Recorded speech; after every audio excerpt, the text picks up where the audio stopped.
Hello and welcome to Norm's Real Estate Tips. Today we're going to talk about what to do when you get a response back from the seller on the offer you gave him. Remember, we've talked already about getting ready to look at houses or look for houses, home visit etiquette. We talked about visiting the homes and what to do and not to do.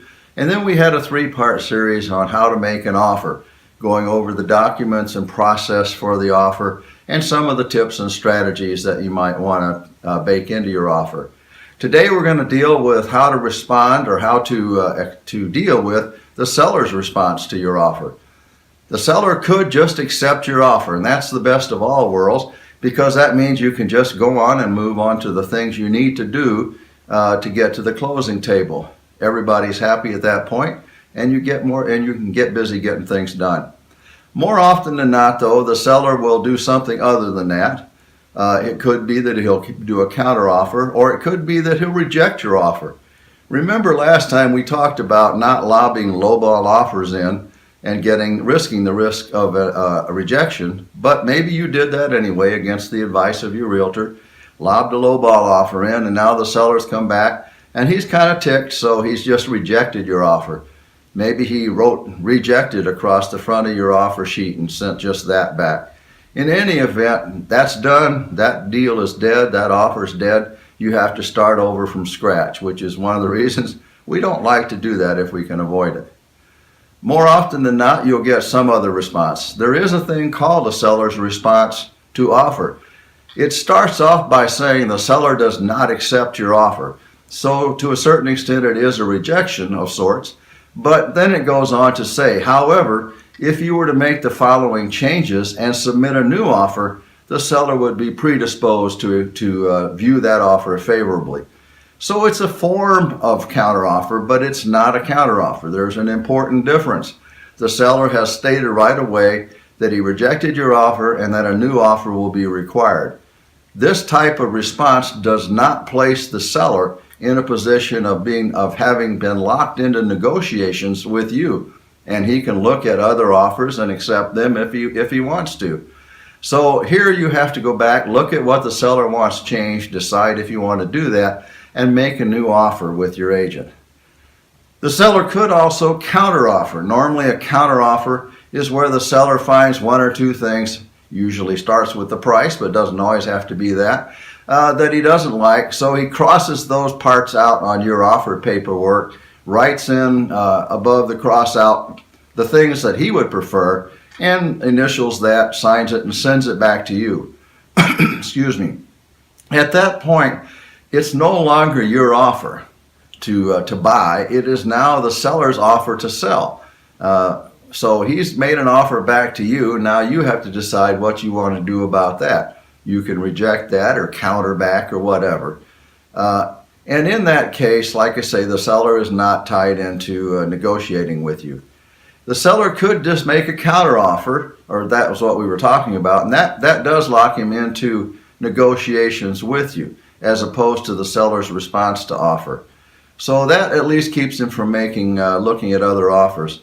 Now, in hot markets or tight markets like we're in right now with low inventory, it's not unusual for the seller to have received multiple offers. So you may get a response back from the seller that says, please give me your best and final offer. It'll normally give by time and date and let you know that there are multiple offers. So there you have to get with your agent, decide if you're going to stay in this bidding process, what your best offer is, or what your strategy will be at that point. The seller is not required to accept any or all of the offers that come back in. In fact, he might accept an offer that's lower in price than somebody else's higher offer, but has better terms and conditions that he likes better. So that's another way he could respond. During a lot of these processes, like when the seller is giving you a seller's response or is giving you a counteroffer, your agents may say that he wants to do verbal negotiation back and forth. That just cuts down some of the mess that's made on the paperwork by crossing stuff out and writing above it, then crossing that out again and writing above it again. It gets to the point where you can't read it. So they'll negotiate verbally or via email. I always suggest, and I always do this for my clients, that any verbal agreements made with the other side are put into an email and the buyer be copied in on that so he can see what's going on. So if you negotiate something verbally, you want to send an email that says, I think this is what we agreed to on the phone. Is this your understanding too? And go forward from there. At the end, you're probably going to create a whole new document because, like I say, it gets pretty messy if you're crossing stuff out and going back and forth. Any of you who have seen documents that have been faxed back and forth 2 or 3 times know that it's not even readable by that point. So you create a new document that has everything you finally agreed to on it. Everybody signs that, and that's what the title company and the mortgage company will use to bring the deal to closing. Now let's talk about getting around some roadblocks that could occur during this negotiation process. One of the roadblocks we talked about last time a little bit is if you have to ask for a seller's concession. Maybe you need the seller's help to pay your closing costs because you don't have a lot of cash on hand. So you ask the seller for $5,000 or $6,000 that will be applied at closing to your closing costs.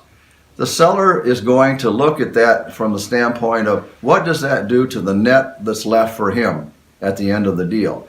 He already has to pay for commissions and closing costs, and now you're asking him to lump seller's concessions in there, and it may drive it to a point where it's no longer attractive to him. One of the ways to get around that and work with your mortgage guy on this is to raise the offer price that you're offering by the amount you need back from the seller on the concession. So it nets out to zero impact on the seller. Makes it a little more attractive to sellers. Also, we talked last time, be flexible on possession. If the seller keeps telling you, I can't be out in less than a week or 2, don't keep demanding you be out at closing. You're just going to mess the deal up that way. It's your problem that you need to get in, so you're going to have to store your stuff maybe in a storage shed or storage locker for a while, or stay with a friend or whatever. But don't make that a showstopper on the deal.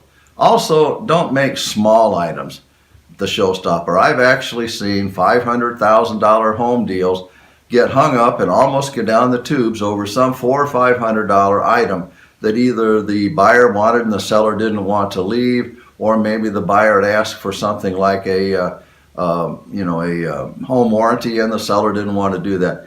Don't queer a deal worth $500,000 or whatever yours is worth over some small little item like that. Now, what if the seller's unreasonable?